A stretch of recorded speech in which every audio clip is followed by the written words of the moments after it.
அப்படி சுவாமிகள் தன்னுடைய வாழ்நாளிலே பெருமானை போற்றி பாராட்டி பல பாடல்களை பாடியிருக்கிறார். எத்தனை பாடல்கள் சொல்ல, மொத்தம் 6666. அந்த 6666 கற்ற அன்பர்கள் லட்சக்கணக்கில் எழுதிட்டாங்க.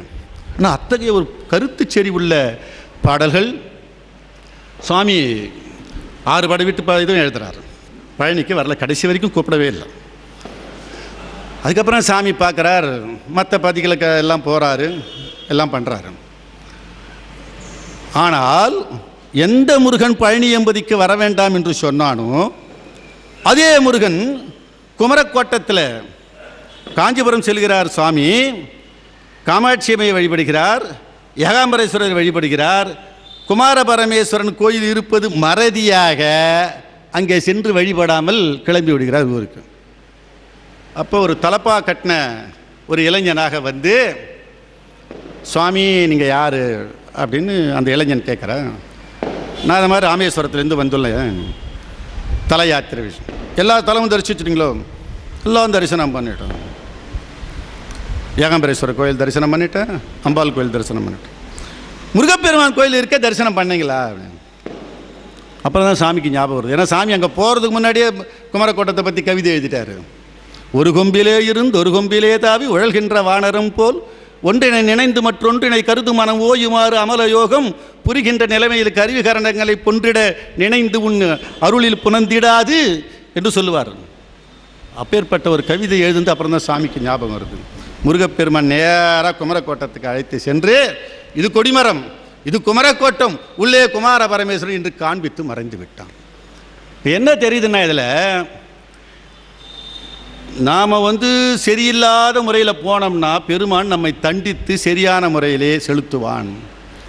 அதனால தான் நினைந்துருகும் அடியாரை நைய வைத்தார், நில்லாமே தீவினைகள் நீங்க வைத்தார், சினந்திருகு களிற்றுருவின் போர்வை வைத்தார், செடுமதியின் தளிர் வைத்தார் சிறந்து வானோர், இனம் துருவி மடிமகடத் தேரத் தொற்ற இனமலர்கள் போதவிழ்ந்து மதுவாய்ப்பில்கி நனைந்தன திருவடியின் தலைமையில் வைத்தார், நல்லூரியும் பெருமானார் நல்லவாறு என்று நாவுக்கர சுவாமிகள் மொழிவார்.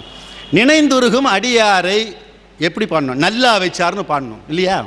ஆனால் சுவாமிகள் எப்படி பாருங்க, நினைந்துருகும் அடியாரை நைய வைத்தார். ஏன்? நில்லாமே தீவினைகள் நீங்க வைத்தார். நமக்கு எதுக்கு ஆண்டவன் சோதனை தரான்? ஏன் கஷ்டம் தரான்? என் கஷ்டம் சொல்லி மாலாதுங்க, உங்களுக்கு தெரியாது. எவ்வளோடா காலையில் சாயங்காலம் எவ்வளோ கோயில் போகிறேன், எவ்வளோ கற்பூரம் ஏற்றுறேன், இந்த சாமிக்கு கண்ணு இல்லை அப்படின்னு நிறைய பேர் நம்மக்கிட்ட சொல்லுவது உண்டு. ஆனால் உண்மை என்ன என்று சொன்னால், இறைவன் ஒன்றை கொடுத்து விட்டான் என்று சொன்னால் அதை வேற யாராலும் பறிக்க முடியாது. பரிபக்குவப்படுத்துகிறான். கொன்றால் பாவம் தின்றால் தீரும் என்று ஒரு பழமொழி உண்டு. அது என்ன அர்த்தம்னா, நம்மளும் நிறைய பேர் என்ன நினச்சிட்டு இருக்கோம், இப்போ வண்டியில் போகிறோம், ஒரு ஆடோ கோழியோ மாட்டிக்குது, உடனே அதை அடித்து சாப்பிட்டுட்டா அந்த பாவம் தீரும். கொன்றால் பாவம் தின்றால் தீரும். ஆடு மாடு அடித்தா சாப்பிட்றலாம், பல்லி பாம்பு அடித்தா சாப்பிட முடியுமா? அது என்ன அர்த்தம்னா, கொன்றால் பாவம் தின்றால் தீரும்னா, கொன்றால் பாவம் தின்றால் தீரும் என்று சொன்னால் அனுபவித்தால் தான் தீரும். அப்போ அதை அனுபவிச்சிட்டோம்னா அப்புறம் பரிசுத்தன் ஆகிடுவோம், பத்திதன் ஆகிடுவோம். அதனால தான் பெருமான் நமக்கு சோதனை கொடுக்குறான். ரமணருக்கு சோதனை கொடுக்கலையா? ஆதிசங்கருக்கு சோதனை கொடுக்கலையா? எல்லா அடியார் பெருமக்களும் சோதனைக்கு உட்பட்டவர்கள். எதற்காக அந்த சோதனை தருகிறான் என்று சொன்னால், தீவினைகளை நீக்கி பரிசுத்தனாக ஆக்கி தனது அருளுக்கு முழுமையாக பாத்திரராக வேண்டும் என்ற நற்கருணையில் தான் அப்படி ஆக்குகிறான். அப்படி சுவாமிகள் பழனிக்கு செல்லவில்லை, ஆனால் குமரகோட்டத்திற்கு செல்லும் போது தானே வழியை வேதங்கள் தேடி காண முடியாத பாதனாக விளங்கக்கூடிய குமார பரமேஸ்வரன் தன் பாதங்கள் தோய காஞ்சிபுரத்து தெருக்களிலே நடந்து சென்று வழியை ஆட்கொள்கிறான் என்று சொன்னால் கருணை இருக்கிறது. ஆனால் பொய் நீ சொல்லக்கூடாது. பொய் வந்த உள்ளத்தில் போகாண்டி அந்த புண்ணியன் பொன்னடி போற்றுங்கடி என்று வள்ளல் பெருமான் மொழிவார். எனவே அன்பர்களே, நாம் இந்த பஞ்சபாதங்கள் அடியார் பெருமக்கள்னு சொன்னால் நாம தான் உதாரணமாக இருக்கணும். நம்ம பார்த்து மற்றவங்களாம் ஃபாலோ பண்ணணும். அந்த அளவில் நம்முடைய நற்புணங்கள் இருக்க வேண்டும் என்ற அளவிலே சுவாமிகள் குமரக்கோட்டம் செல்லுகின்ற பொழுது குமார பரமேஸ்வரன் வழியை வந்து ஆட்கொண்டான். அடுத்து அவரது நிகழ்ச்சிகளை இங்கே பார்க்கின்ற பொழுது பிறப்பன் வலசையிலே தவம் இருக்கிறார் சாமி. ஐயாவுக்குள்ள தெரியும். பிறப்பன் வலசையில் சுவாமி வந்து 6க்கு 6 குழி வெட்டி அது உள்ளே போகிறாரு. போகின்ற போது சொல்லுகிறார், நான் முருகப்பெருமானை பார்க்காது எழமாட்டேன் சொல்ல போகிறார். முதல் 2-3 நாள் ஒரே பாம்பு பல்லி எல்லாம் சஞ்சாரம், பேய்கள் சஞ்சாரம், அத்தனையும் பொறுத்து கொண்டிருக்கிறார் சாமி. பேய்க்குட்ட தலைவனாக விளங்குகின்ற ஒரு பிசாசு கூட வந்து அவரை தொல்லை பண்ணுச்சு. அதையும் தாங்கி கொண்டு இருக்கின்ற பொழுது 6 தினங்கள் கடந்து 7வது நாள் முருகப்பெருமான் காட்சி தருகிறான்.